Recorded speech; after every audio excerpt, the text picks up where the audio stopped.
Stop communicating this way with your wife. What does this way mean? Whew. Stop throwing your emotional garbage on your wife.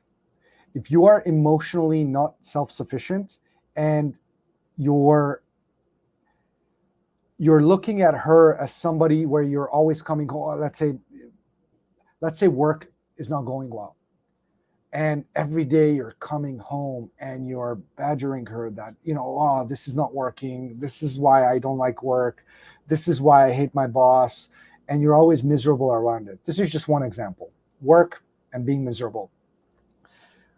A few things are happening, and some of the men who are new to this, they may get triggered by me saying this. It is your job to provide and create emotional safety for your wife. It is not her job to create it for you. It is your job to do so.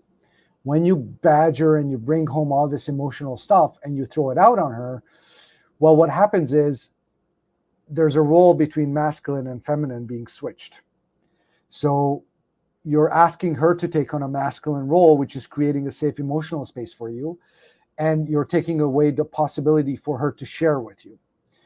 And so this is a big no-no. You don't want to be putting all of your emotional stuff on your wife, because it's cutting off the opportunity for her to be emotional, for her to express herself, and the safety and security that comes with that.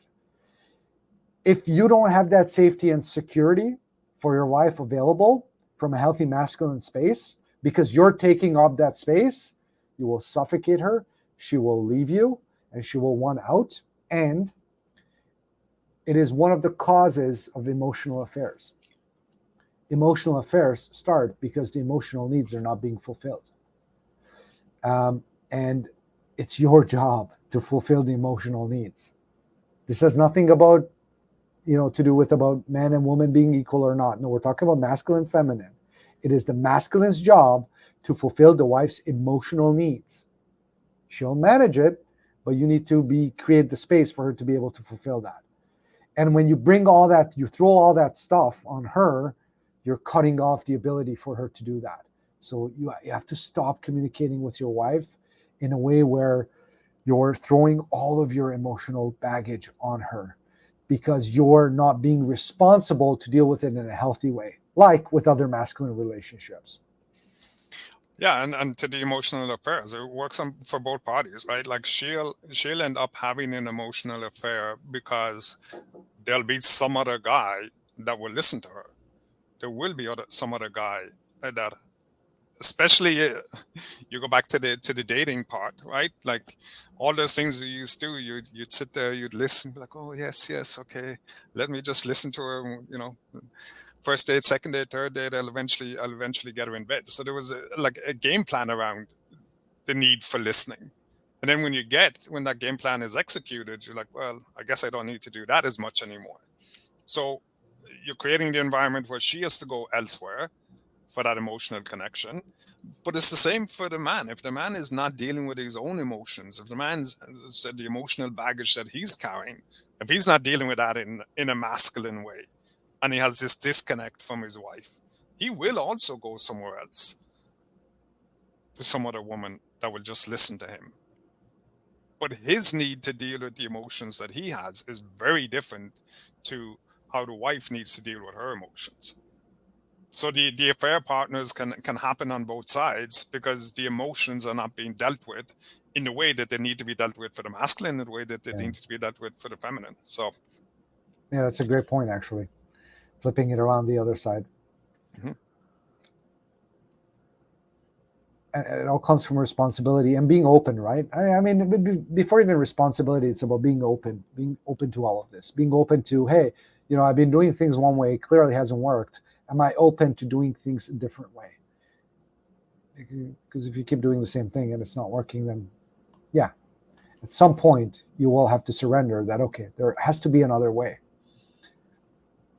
So one of the things you want to do, especially around communication, is to prepare and be ready. And there's again, as John said, each of these topics can be we can talk a week about each of these. which clearly we don't have that time. But this idea of preparation, to be able to manufacture your own confidence, to be able to have the right context, to be able to know how to communicate and what order and what are the things that are important for the feminine when communicating and leveraging that, right? To be able to go emotionally clean into a conversation with your wife. All of that are so critical. And so taking the steps to prepare in general, and also if you already know you're going to have a conversation, whether you know you're going to counseling or therapy with your wife, or whether you know that, okay, I'm gonna be going home, there's a high probability that in the living room my wife will bring this and that up, to be able to prepare ahead of time to set the right structures up and know what to do, it's like, that's huge. And you need to be able to do that so that you're confident, and she gets from you that you're somebody who's able to handle her. You're somebody who's able to listen to her, not get triggered by it, not interrupt her, not start to justify and over-explain, and go all defensive. All of those things which are very damaging when communicating, right? So you want to be able to take a step back, look at, okay, what do I need to be able to communicate properly?